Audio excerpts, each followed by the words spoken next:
מלחמת יום הכיפורים. והפעם לא 8 צבאות, סך הכל מצרים וסוריה. עד שגולדה מאיר מחליטה להכריז או לא להכריז, האבדות שלנו קשות מאוד. מכה חזקה, וברוך השם, למרות הכל, נס.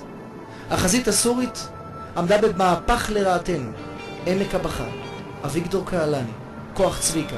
הסורים התקדמו עד קו התלים של רמת הגולן, גשר בנות יעקב, והם נעצרו. מה הסיבה שהם נעצרו? מה הסיבה שהם לא התקדמו פנימה? בביטיארים הסורים מצאנו בגדים אזרחיים. הסורים הבטיחו שהם ייכנסו חס וחלילה ויקחו את הבנות שלנו.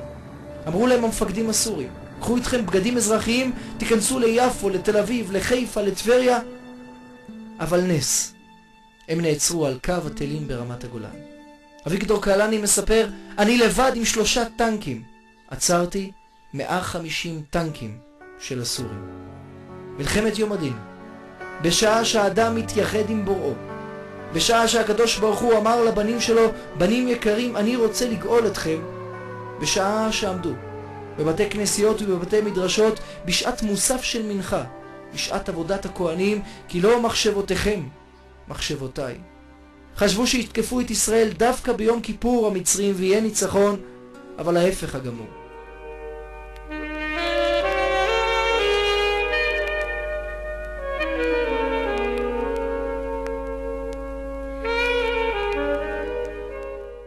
אבל השאלה עומדת עד היום.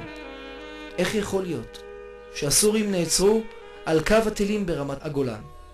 את התשובה כותב לוחם מוסד שתחקר את מפקד דיוויזיה 9 הסורית ברמת הגולן. שאלו את מפקד הדיוויזיה, מה הסיבה שנעצרת על קו התלים ברמת הגולן? עונה המפקד, אני רוצה לראות אותך חוצה את קו התלים הסורי, שאתה רואה שורה שלמה של מלאכים לבנים עומדים על קו התלים, ויד לבנה מהשמיים שמסמנת לך, עצור, אני נעצרתי. חיילי ישראל שראו את הסורים עומדים בשורה, טנק אחד מפחית שורה שלמה של טנקים של סורים, לא ידעו את התשובה.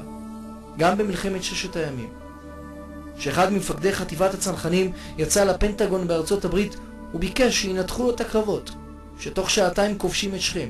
איך יכול להיות שתוך 48 שעות הר הבית בידינו? ביקש המח"ט הצנחן מקצין הפנטגון האמריקני, בוא ותנתח לי את קרב 6 הימים. עונה לו הקצין האמריקני, את 6 הימים אי אפשר לנתח. זו לא מלחמה רגילה. מזה אי אפשר ללמוד שום דבר. זה נס. It's a miracle. זה נס. זה לא הגיוני.